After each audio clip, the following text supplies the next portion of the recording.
안녕하세요. 오늘 성경의 한 부분을 좀 깊이 들여다보는 시간을 가지려고 합니다. 네, 안녕하세요. 바로 구약 성경의 하박국서인데요. 이게 특히 감사의 계절 이럴 때 감사의 진짜 의미를 곱씹어 보면 마음에 더 깊이 와닿는 그런 이야기인 것 같아요. 맞아요. 하박국서가 좀 특별하죠. 네. 우리가 보통 감사절하면 풍성한 수확, 넘치는 기쁨 이런 걸 떠올리잖아요. 그렇죠. 긍정적인 이미지가 많죠. 근데 솔직히 지금 이걸 듣고 계신 당신의 상황은 어쩌면 그런 감사를 떠올리기 어려울 수도 있어요. 그럴 수 있죠. 왜 나한테만 이런 일이 생기나? 정말 감사할 게 하나도 없는 것 같은데 이런 막막한 마음이 들 때가 있잖아요. 네. 그럴 때 이 하박국서가 마치 바로 당신을 위해 기록된 것처럼 그렇게 느껴질 수 있다는 거죠. 네, 그렇습니다. 하박국서는 대부분의 다른 예언서들이랑 시작부터가 좀 달라요. 어떻게 다른가요? 보통은 하나님의 말씀이 먼저 선포되는데 하박국서는 선지자 자신의 아주 고통스러운 질문으로 문을 열거든요. 질문으로 시작한다고요? 네. 하나님 도대체 왜 침묵하고 계십니까? 이렇게 막 절규하면서 시작하는 거죠. 와, 정말 강렬하네요. 그래서 오늘 저희는 이 하박국 선지자의 여정을 한번 같이 따라가 보려고 합니다. 네, 좋습니다. 모든 것이 다 무너져 내린 것 같은 그런 최악의 상황에서 어떻게 원망이 아니라 진짜 기쁨과 감사가 터져 나올 수 있는지 그 놀라운 비밀을 함께 발견해보는 그런 시간이 되면 좋겠습니다. 네, 아주 의미 있는 시간이 될 것 같습니다. 자, 그럼 하박국의 이야기 속으로 함께 들어가 볼까요? 하박국이 활동했던 시기는요, 대략 주전 600년대 초반입니다. 600년대 초반이요? 네, 여호야김이라는 왕이 유다를 다스리던 때인데요. 성경 기록을 보면 그 시대를 뭐랄까, 영적 암흑기라고 불러도 과언이 아니에요. 영적 암흑기요? 네, 왜 그렇죠? 그 여호야김 왕이 정의롭지 못한 방법으로 자기 궁전을 아주 화려하게 짓고요. 네. 예레미야서에 보면 그런 내용이 나와요. 아, 백성들을 착취했겠군요. 그렇죠. 심지어는 하나님의 말씀이 적힌 두루마리를 불태워버리고 그걸 전한 예언자를 죽이려고까지 했던 그런 인물이었습니다. 예레미야 36장에 자세히 나오죠. 세상에. 그런 지도자 아래에 있었으니 사회 전체 분위기는 어땠을지 짐작이 가네요. 네, 하박국이 직접 본 유다 땅은 그야말로 혼란 그 자체였던 거죠. 그 얘기를 1장 2절 3절에 보면 폭력, 약탈, 다툼, 싸움 이런 게 그냥 일상이었다고 하더라고요. 네, 맞아요. 그런데 더 심각한 문제가 있었어요. 더 심각한 문제요? 1장 4절을 보면 사회를 이렇게 딱 지탱해야 할 법과 정의가 완전히 힘을 잃었다는 거예요. 기강이 무너졌군요. 네. 재판은 부패했고 악한 사람들이 오히려 의로운 사람들을 막 억누르고 정의가 완전히 왜곡되는 그런 현실이었죠. 와, 정말 끔찍하는데요. 이런 현실 앞에서 하박국은 그럼 어떻게 했나요? 하나님께 부르짖습니다. 1장 2절에요. 여호와여, 제가 아무리 부르짖어도 듣지 않으시니 언제까지입니까? 폭력 때문에 울부짖어도 구해주지 않으시는군요. 정말 절절하네요. 네. 이 짧은 외침 안에 정말 절박한 세 가지 질문이 담겨 있어요. 세 가지 질문이요? 네. 언제까지입니까? 이건 시간에 대한 물음이고요. 왜 듣지 않으십니까? 이건 하나님의 침묵에 대한 물음. 그렇죠. 답답했을 것 같아요. 그리고 왜 구원하지 않으십니까? 이건 하나님의 행동 부재에 대한 물음이죠. 왜 가만히 계시냐는 거예요. 정말 근본적인 질문들이네요. 여기서 근데 중요한 포인트가 있습니다. 하박국이 하나님을 안 믿어서 이런 질문을 던진 게 절대 아니라는 점이에요. 믿음이 없어서가 아니라요? 오히려 그 반대죠. 그는 하나님이 살아계시고 또 공의로우시다는 걸 너무나 확신했어요. 그랬기 때문에 눈앞에 이 부조리한 현실과 하나님의 성품 사이의 그 괴리감, 그걸 도저히 이해할 수가 없었던 거예요. 하나님이 선하시다면 왜 이런 거군요. 바로 그거죠. 정말 하나님이 선하시다면 왜 일어나기 계속되도록 내버려 두십니까? 이건 사실 욥도 던졌던 질문이고 시편 기자들도 많이 던졌던 질문이잖아요. 네, 그렇죠. 어쩌면 오늘날 이걸 듣고 계신 당신도 마음속으로 이런 질문을 하고 있을지 몰라요. 실제로 그 하박국이라는 이름의 뜻 자체가 껴안는 자 혹은 매달리는 자 이런 뜻이 있거든요. 이름 뜻이 그렇군요. 네. 그는 그 시대의 아픔을 정말 자기 일처럼 껴안고 하나님께 필사적으로 매달렸던 선지자였던 거죠. 그 절규에 하나님께서 응답을 하시나요? 네, 드디어 응답하십니다. 1장 5절부터 11절까지인데요. 네, 근데 그 내용이 정말 충격적이에요. 충격적이요. 어떤 내용인데요? 하나님께서 당시 아주 잔인하고 강력하기로 악명이 높았던 민족, 갈대아 사람, 즉 바벨론 제국을 일으키시겠다는 거예요. 바벨론이요? 네, 그 바벨론을 통해서 타락한 유다를 심판하시겠다. 이렇게 말씀하시는 거죠. 와, 아니 자기 백성을 심판하시는데 그들보다 더 악해 보이는 이방 민족을 도구로 쓰신다니. 이건 정말 그렇죠. 하박국으로서는 정말 이해하기 어려운 뭐랄까 청천벽력 같은 그런 응답이었을 겁니다. 당시 국제 정세가 좀 복잡했나요? 네, 아주 잠깐만 짚어보면요. 오랫동안 그 지역의 패권을 쥐고 했던 아수르 제국이 서서히 몰락하고 있었어요. 아수르가 지고요. 네, 그리고 신흥 강대국인 바벨론이 무섭게 떠오르던 그런 시기였습니다. 아, 바벨론이 뜨고 있었군요. 그렇죠. 근데 이집트가 이 바벨론을 견제하려고 북쪽으로 군대를 보냈는데 그걸 막으려다가 유다의 선한 왕이었던 요시야가 그만 무기토 전투에서 전사하고 말아요. 아, 안타깝네요. 네. 그 후에 이집트가 요시야의 아들인 여호야김을 자기들 꼭두각시 왕으로 세워버립니다.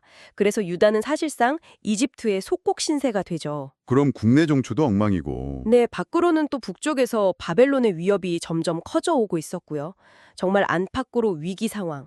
그야말로 내오외환이었던 겁니다. 그런 상황에서 하나님의 응답이 더 악한 바벨론을 통해 심판하겠다 였으니 하박국은 정말 더 깊은 혼란에 빠졌겠네요. 네, 맞습니다. 그래서 그는 하나님께 두 번째 질문을 던지게 됩니다. 1장 13절에요. 뭐라고 질문하나요? 주께서는 눈이 너무나 정결하셔서 악을 참아 보지 못하시고 불의를 그냥 보고만 계시지 못하시는 분이 아닙니까? 이렇게 시작해요. 네, 그렇죠. 하나님의 성품을 먼저 이야기하네요. 그러면서 묻는 거죠. 그런데 어찌하여 저 배신자들, 저 악한 바벨론을 가만히 보고만 계십니까? 악한 자가 자기보다 의로운 사람을 삼키는데도 왜 잠잠히 계십니까? 와, 이 질문은 정말 날카로운데요. 그러니까 어떻게 더 큰 악을 사용해서 덜한 악을 심판하시는 게 하나님의 정의일 수 있습니까? 이런 항변인 거죠. 도저히 납득이 안 갔겠네요. 네. 하박국은 이 답답한 마음을 안고 성벽 위인 망대, 그러니까 성루에 올라갑니다. 2장 1절에 나오죠. 성루에 올라가서 뭘 하죠? 하나님께서 이번에는 뭐라고 답하실지, 또 혹시 자신을 책망하시지는 않을지, 그걸 간절히 기다리는 거예요. 답변을 기다리며 버티는 거죠. 하나님께서는 이 두 번째 질문에도 응답을 해주시나요? 네, 해주십니다. 2장 2절부터 20절까지 쭉 이어지는데요. 그 응답의 핵심은 이거예요. 걱정 마라. 바벨론의 그 악행도 내가 반드시 심판할 것이다. 아, 결국 바벨론도 심판하신다는 거군요. 그렇죠. 하나님은 바벨론의 죄악을 아주 조목조목 지적하세요. 그러면서 그들에게 임할 화, 즉 재앙을 5가지나 선포하십니다. 5가지 화나요. 어떤 내용들인가요? 네, 먼저 그들의 끝없는 약탈과 탐욕을 지적하십니다. 2장 5절부터 11절까지 나오는데요. 남의 것을 빼앗아서 부를 쌓고 안전을 도모했지만 그 욕심은 뭐랄까 끝이 없다는 거죠. 결국 자신들이 빼앗았던 바로 그 사람들에게 도리어 당하게 될 거라고 말씀하세요. 인과응보네요. 네. 그리고 그들이 폭력으로 세운 도시와 문명은 다 헛되다. 2장 12절에서 14절 말씀인데요. 결국 하나님의 공의로운 심판 아래 다 무너질 거라고 경고하시는 거죠. 아까 1장에서 사람들을 물고기 잡듯이 취급했다고 했잖아요. 네, 1장 14절 15절이요. 네. 그런 폭력적인 제국은 결국 허랑하다는 겁니다. 또 어떤 죄가 있죠? 바벨론 나라들을 억압하고 수치를 주면서 그걸 즐겼지만 결국 자기들이 더 큰 수치와 하나님의 진노를 당하게 될 거라고 하세요. 아, 뿌린 대로 거두는 거네요. 그쵸? 그리고 이 모든 죄악의 뿌리에 있는 우상숭배의 허망함, 이걸 2장 18절 19절에서 꼬집으십니다. 우상숭배요? 네. 바벨론은 자기들의 그 군사력이나 약탈에 온 것들 1.16이나 마치 신처럼 여겼어요. 말도 못하고 듣지도 못하는 나무나 돌덩이에 의지하는 그런 어리석음을 범했다는 거죠. 하나님은 이 모든 악을 절대 그냥 넘어가지 않으시고 반드시 심판하신다는 것을 분명히 하시는 겁니다. 그렇군요. 악인들이 잠시 잘 되는 것처럼 보여도 결국 하나님의 심판이 있다는 약속이네요. 맞습니다. 그리고 이 혼란스러운 시대를 살아가는 사람들에게 하나님께서 아주 중요한 원칙 하나를 딱 제시하시죠. 바로 그 유명한 2장 4절 말씀이요. 아, 네. 정말 중요한 말씀이죠. 보아라. 마음이 교만한 자는 그 속이 정직하지 못하다. 그러나 의인은 그의 믿음으로 말미암아 살 것이다. 네, 신약에서도 여러 번 인용되는 구절이잖아요. 맞습니다. 여기서 믿음으로 번역된 히브리어 단어가 에무나인데요. 이게 단순히 머리로 동의하는 belief 그 이상이에요. 아, 그런가요? 어떤 의미가 더 있나요? 그 단어의 뿌리에는 견고함, 신실함, 굳게 붙듦 이런 뜻이 담겨 있어요. 예를 들어서 폭풍우 속에서 막 흔들리는 다리를 건너는 아이를 한번 생각해 보세요. 네, 아이는 그 불안하게 흔들리는 다리 자체를 믿는 게 아니잖아요. 그쵸. 옆에 있는 아빠 손을 꽉 잡겠죠. 바로 그거예요. 그게 바로 에무나의 이미지입니다. 상황이 도무지 이해가 안 되고 하나님의 계획이 더뎌 보여도 그분의 선하심과 그 약속을 굳게 붙들고 신실하게 견뎌내는 것, 그게 바로 믿음으로 사는 거라는 거죠. 아, 상황이 아니라 하나님을 붙드는 거군요. 네, 다시 말하면 눈앞의 현실에서 악인이 막 잘 되는 것처럼 보여도 흔들리지 않는 거예요. 하나님의 약속이 당장 안 이루어지는 것 같아도 반드시 성취될 거라고 신뢰하는 거죠. 또 세상과 타협하라는 유혹 앞에서 하나님의 말씀을 꼭 껴안고 씨름하는 것. 이것이 바로 의인은 그의 믿음, 에무나로 살리라 라는 말씀의 진짜 의미라고 할 수 있습니다. 히브리서 10장에서도 이 구절을 인용하면서 인내하라고 강조했던 것 같아요. 네, 맞아요. 히브리서 10장 35절부터 38절까지 보면 우리가 가진 확신을 버리지 말고 끝까지 인내하면서 믿음으로 살아야 한다고 강조하죠. 뒤로 물러서는 자는 하나님께서 기뻐하지 않으신다고 하면서요. 그렇군요. 하나님의 이 두 번째 응답을 듣고 또 믿음으로 살라는 이 말씀을 받은 하박국은 이제 어떻게 반응하나요? 이제 하박국은 불평과 질문 대신에 기도를 하기 시작합니다. 3장 2절에요. 아, 기도로 바뀌는군요. 어떤 기도인가요? 여호와여, 주님께서 하신다는 말씀을 듣고 저는 놀랐습니다. 여호와여, 주님께서 행하실 그 일을 우리 시대에도 다시 행하여 주십시오. 우리 시대에도 알려주십시오. 진노하시더라도 긍휼, 즉 자비, 베푸시기를 잊지 마십시오. 와, 기도의 내용이 많이 바뀌었네요. 네, 여기서 주의 일을 다시 행해달라. 원문에는 부응하게 하옵소서로 되어 있는데 이게 단순히 교회가 부응하게 해주세요 이런 뜻만은 아니에요. 아, 그런 의미가 아니에요? 지금 그 심판 있잖아요. 유다를 정화하고 바벨론의 악을 심판하시는 하나님의 일. 그걸 가리키는 거죠. 그럼 하나님 그 심판을 빨리 행해주세요. 이런 기도인가요? 네, 놀랍게도 이제 그런 단계까지 나아간 거예요. 그러면서 동시에 긍휼을 구하고 있죠. 네, 진노 중에라도 긍휼을 잊지 말아달라고요. 긍휼로 번역된 히브리어 라헴이라는 단어가 어머니의 자공을 의미하는 단어에서 왔거든요. 아주 깊은 동정심과 자비를 뜻해요. 처음에는 유다의 죄악을 보면서 공의로운 심판만 외쳤던 그가 이제는 하나님의 심판 앞에서 긍휼과 자비를 구하는 모습으로 변화한 거죠. 와, 정말 큰 변화네요. 네. 그 기도 후에 하박국은 아주 놀라운 환상을 보게 됩니다. 3장 3절부터 15절까지 길게 이어지는데요. 어떤 환상이죠? 마치 옛날 이스라엘 백성이 이집트를 탈출할 때처럼 하나님께서 엄청난 영광과 권능으로 이 땅에 임하시는 모습이에요. 온 땅과 산들이 그분 앞에서 막 진동하고요. 네, 하나님은 마치 전쟁의 용사처럼 나아가셔서 열방의 악을 심판하시는데 동시에 결정적인 순간에는 당신의 백성, 당신이 기름 부으신 자를 구원하기 위해서 오시는 모습을 봅니다. 3장 13절에 그 내용이 나오죠. 아, 심판하시지만 결국 구원하시는군요. 그렇죠. 이게 바로 하나님께서 베푸시는 긍휼의 구체적인 모습인 거예요. 하나님은 당신의 백성이 고통 속에 그냥 버려지도록 내버려 두시는 분이 아니라 그 언약을 기억하시고 반드시 구원하시는 분이라는 걸 깨닫게 된 거죠. 이 엄청난 환상을 본 하박국의 반응은 어땠을까요? 3장 16절을 보면 그의 솔직한 고백이 나와요. 정말 생생합니다. 뭐라고 고백하나요? 듣고 내 창자가 뒤틀리고 그 목소리에 내 입술이 떨립니다. 뼈가 속으로 썩어 들어가는 것 같고 내 다리가 후들거립니다. 우와, 정말 몸으로 느꼈네요. 네, 이건 그냥 문학적인 과장이 아니에요. 하나님의 그 임재와 다가올 심판의 무게를 정말 온몸으로 느끼면서 나타난 극심한 두려움, 그리고 경외심의 실제적인 표현인 거죠. 마치 이사야 선지자가 성전에서 하나님 영광 보고 망했다 외쳤던 것처럼요. 네, 맞아요. 이사야 6장 5절이죠. 또 예수님께서 겟세마네 동산에서 우리가 받아야 할 그 진노의 잔을 앞에 두고 땀방울이 빗방울처럼 되도록 고뇌하셨던 것처럼요. 하박국은 하나님의 그 거룩하심과 죄에 대한 심판의 엄중함 앞에서 정말 전율했던 겁니다. 단순히 무서움과는 다른 거군요. 그렇죠. 이건 하나님의 은혜와 공의를 아는 사람만이 느낄 수 있는 거룩한 떨림, 바로 경외감이라고 할 수 있습니다. 어쩌면 우리는 죄의 심각성이나 하나님의 심판의 무게를 너무 가볍게 생각하면서 살아가고 있는지도 몰라요. 네. 그러네요. 그리고 마침내 하박국은 다가올 그 환란의 날 모든 것이 사라져버린 최악의 상황을 정면으로 딱 마주하면서 노래하기 시작하죠. 네, 바로 그 유명한 3장 17절입니다. 비록 무화과 나무에 우미 트지 않고 포도나무에 열매가 없으며 올리브나무에 딸 것이 없고 밭에 거두어 드릴 것이 없으며 우리의 양이 없고 외양간에 소가 없을지라도 네, 정말 아무것도 남지 않은 상황이죠. 무화과, 포도, 올리브, 밭의 소출, 양, 소, 이 6가지 없음. 당시 농업사회에서는 이게 그냥 완전한 파멸이잖아요.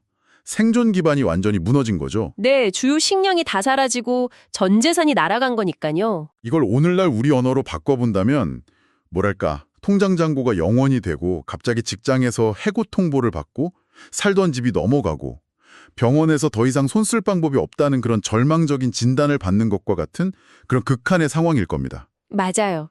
혹시 지금 이걸 듣고 계신 분 중에 이런 깊은 상실과 고통 속에 계시다면 하박국의 바로 다음 고백에 한번 귀를 기울여 보시면 좋겠습니다. 네, 이 칠흑같이 어두운 절망을 노래한 17절 바로 뒤에 성경 전체에서도 정말 가장 위대한 신앙 고백 중 하나가 터져나옵니다. 3장 18절과 19절이죠. 네, 읽어주시겠어요? 나는 여호와로 말미암아 즐거워하며 나의 구원의 하나님으로 말미암아 기뻐하리로다. 주 여호와는 나의 힘이시다. 그분은 나의 발을 사슴의 발과 같게 하셔서 나를 나의 높은 곳으로 다니게 하실 것이다. 와, 17절의 그 처절한 없음과 18절의 이 넘치는 기쁨, 이 극명한 대조. 이게 바로 믿음으로 사는 삶이 뭔지를 보여주는 절정인 것 같아요. 네, 맞습니다. 여기서 정말 중요한 것은 하박국의 기쁨이 어디서 오느냐는 거예요. 네, 사라져버린 무화과 나무나 포도나무, 즉 자기가 가진 소유나 환경에서 오는 게 아니라는 거죠. 그럼 어디서 오는 거죠? 여호와로 말미암아 나의 구원의 하나님으로 말미암아, 즉 하나님과의 관계 그 자체에서 나온다는 종입니다. 기쁨의 근거가 환경에서 하나님과의 관계로 완전히 이동해버린 거예요. 아, 소유가 아니라 관계에서 오는 기쁨이군요. 그렇죠. 이건 결코 뭐 다 잘 될 거야 식의 막연한 긍정주의나 정신승리가 아니에요. 네, 이건 앞서서 쭉 살펴봤던 하나님의 그 신실하심, 그리고 궁극적인 구원의 약속을 굳게 붙들었기 때문에 가능한 믿음에서 우러나오는 고백인 거죠. 마치 내가 가진 모든 걸 다 잃어도 나를 구원하시는 하나님만큼은 잃지 않겠다. 이런 건가요? 네, 그런 고백이죠. 혹은 더 나아가서 모든 것을 잃고 비어보니까 비로소 하나님 한 분만으로 내 삶이 얼마나 충분하고 가득 찰 수 있는지를 알게 되었다. 이런 고백과도 같아요. 환경에 따라 왔다 갔다 하는 그런 일시적인 감정, 해피니스가 아니라 변치 않으시는 하나님과의 관계에 깊이 뿌리내린 참된 기쁨, 조의, 바로 하나님 존재 자체를 즐거워하게 된 것입니다. 듣고 보니 이 모습이 우리를 위해 십자가에서 모든 것을 기꺼이 이루신 예수님을 떠올리게 하네요. 네, 맞아요. 고린도후서 8장 9절 말씀처럼요. 원래 부요하신 분이셨지만 우리를 위해서 스스로 가난하게 되셨잖아요. 네, 가장 사랑했던 제자들에게 배신당하고 버림받았고 조롱과 멸시를 당하셨고 입고 계시던 옷마저 다 빼앗기셨고 마지막 순간에는 아버지 하나님과의 관계마저 끊어지는 듯한 나의 하나님, 어찌하여 나를 버리셨나이까 외치셨던 그 극한의 없음을 경험하셨죠. 그 이유가 우리를 부요하게 하시려고. 네, 단 하나, 그분의 가난함으로 우리를 영원히 부요하게 하시기 위함이었습니다. 그렇기 때문에 우리가 모든 것을 잃었다고 느껴지는 바로 그 순간에도 감사할 이유를 찾을 수 있다는 거군요. 그렇죠. 예수 그리스도 안에서 우리는 이미 영원한 생명과 하늘의 모든 신령한 복을 받은 사실 가장 부요한 자들이기 때문입니다. 어느 목사님이 그런 고백을 하셨다고 들었어요. 예수님만으로 충분하다는 걸 머리로는 늘 알았는데 내 삶에 정말 예수님 외에는 아무것도 남지 않게 되었을 때 비로소 그분이 정말로 나의 모든 것이고 충분하시다는 것을 가슴으로 깨닫게 되었다고요. 아, 정말 깊은 고백이네요. 네. 그 고백이 오늘 우리의 고백이 될 수도 있겠다는 생각이 듭니다. 그럼 현실적으로 우리가 어떻게 이 17절의 고통스러운 현실에서 18절의 찬양으로 나아갈 수 있을까요? 하박국의 여정이 좀 힌트를 주는 것 같은데요. 네, 두 가지 정도 생각해 볼 수 있을 것 같아요. 어떤 거죠? 첫째는 정직한 탄식을 기도로 가져가는 거예요. 아프면 아프다고, 힘들면 힘들다고 솔직하게요. 네, 하나님께 원망스러운 마음이 들면 그것마저도 솔직하게 쏟아놓는 거죠. 하박국도 처음에는 하나님 왜 침묵하십니까? 이렇게 정직하게 부르짖었잖아요. 네, 그랬죠. 둘째는 말씀의 약속을 붙들고 기다리는 겁니다. 기다리는 거요? 네, 하박국이 성루에 서서 하나님의 응답을 기다렸던 것처럼요. 2장 1, 당장 상황이 바뀌지 않더라도 하나님의 말씀을 계속 묵상하고 그분의 일하심을 신뢰하면서 기다리는 거죠. 그럴 때 상황을 바라보는 우리의 시선이 먼저 변화될 수 있어요. 아, 기쁨의 근거가 환경에서 하나님께로 옮겨가는 그 과정을 통해서 하나님 한 분만으로 충분함을 경험하게 되는 거군요. 네, 바로 그거죠. 그렇게 하나님만으로 충분함을 알게 될 때 하나님은 정말로 우리의 힘이 되어주십니다. 3장 19절 전반부를 보면 주 여호와는 나의 힘이라고 선포하잖아요. 네, 나의 힘이라고요? 이 헤일이라는 단어가요. 단순히 물리적인 힘이나 군대의 능력 이런 것뿐만 아니라 재산, 부, 자원 이런 의미도 같이 가지고 있어요. 아, 정말요? 재산이라는 뜻도 있다고요? 잃어버린 바로 그 자리에서 하나님 그분 자체가 나의 모든 것, 나의 궁극적인 힘, 나의 참된 부요함이 되신다는 그런 놀라운 신앙의 선언인 겁니다. 와, 정말 놀라운 선언이네요. 그리고 그 힘이 되시는 하나님께서 우리 발을 어떻게 하신다고 하셨죠? 3장 19절 후반부를 보면 나의 발을 사슴과 같게 하사 나를 나의 높은 곳으로 다니게 하시리로다 이렇게 노래합니다. 사슴 발이요? 네, 사슴은 아시다시피 가파르고 험준한 바위산이나 절벽도 아주 민첩하고 안정적으로 막 뛰어다니잖아요. 네, 그렇죠. 발이 아주 튼튼하죠. 하나님께서는 우리가 처한 고난이라는 높은 곳, 즉 절벽 같은 그 상황 자체를 없애주시는 방식으로 일하실 때도 있지만 때로는 그 험한 지형을 능히 딛고 일어설 수 있는 힘과 민첩함, 즉 사슴의 발과 같은 믿음의 능력을 주시는 방식으로도 일하신다는 거예요. 아, 어려움을 없애주시는 게 아니라 그걸 이겨낼 힘을 주신다는 거군요. 네, 그렇게 되면 이제 그 높은 곳은 더 이상 주저앉아서 절망하는 자리가 아니게 되는 거죠. 오히려? 오히려 그곳에 굳건히 서서 하나님의 일하심을 더 넓게 조망하고 마침내 승리를 경험하게 되는 그런 자리가 될 수 있다는 겁니다. 문제는 여전히 존재할지 모르지만 그 문제를 넉넉히 이겨낼 내적인 힘을 얻게 되는 거죠. 그리고 그 고난을 발판 삼아서 다가올 더 큰 환난까지도 맞이할 준비를 하게 되는 것이고요. 네. 오늘 우리는 하박국 선지자와 함께 그의 정말 깊은 신앙 여정을 따라가 보았습니다. 네, 그랬네요. 하나님, 왜입니까? 라는 그 처절한 질문으로 시작해서 하나님과의 치열한 씨름 끝에 마침내 상황 너머에 계신 그 신실하신 하나님을 발견하고 네, 모든 것을 다 잃어버린 것 같은 그 절망의 잿더미 속에서도 나는 여호와로 말미암아 즐거워하며 나의 구원의 하나님으로 말미암아 기뻐하리로다 라는 위대한 믿음의 노래를 부르기까지 이르렀습니다. 하박국의 이야기는 오늘 우리에게 정말 중요한 진리를 다시 한번 깨우쳐 주는 것 같아요. 어떤 진리일까요? 우리의 참된 기쁨과 능력은 우리가 뭘 가졌는지, 어떤 환경에 처해 있는지 거기에 달려있는 것이 아니라는 거죠. 아, 오직 나의 구원의 하나님, 나의 힘이신 주 여호와, 바로 우리를 위해서 자신의 모든 것을 내어주신 예수 그리스도와의 관계에 있다는 사실입니다. 네. 지금 당신이 어떤 상황에 놓여 있든지 세상이 말하는 그 있음과 없음의 기준에 따라서 당신의 가치나 기쁨이 흔들리지 않기를 바랍니다. 네. 하박국처럼 모든 것이 사라진 것처럼 보이는 바로 그 자리에서도 그럼에도 불구하고 오직 하나님 한 분만으로 즐거워하고 감사하는 그 기쁨을 누리실 수 있기를 소망합니다. 아멘. 마지막으로 이런 질문을 한번 던져보면서 마무리하면 어떨까 싶어요. 네, 좋습니다. 하박국은 자신이 마주한 그 고난의 절벽을 더 이상 절망의 장소가 아니라 하나님의 신실하심과 능력을 경험하는 높은 곳으로 여기게 되었잖아요. 네, 그랬죠. 혹시 지금 당신이 딛고 서 있는 그 고통스러운 자리가 믿음의 눈으로 다시 바라볼 때 절망의 골짜기가 아니라 오히려 당신의 시야를 넓혀주고 하나님 한 분만으로 모든 것이 충분함을 발견하게 하는 그런 영적인 높은 곳이 될 수는 없을까요? 생각해 볼 만한 질문이네요. 네. 하나님 안에서 참된 만족과 기쁨을 발견하는 시간이 되시기를 바라면서 오늘 이야기는 여기서 마치겠습니다. 네, 감사합니다.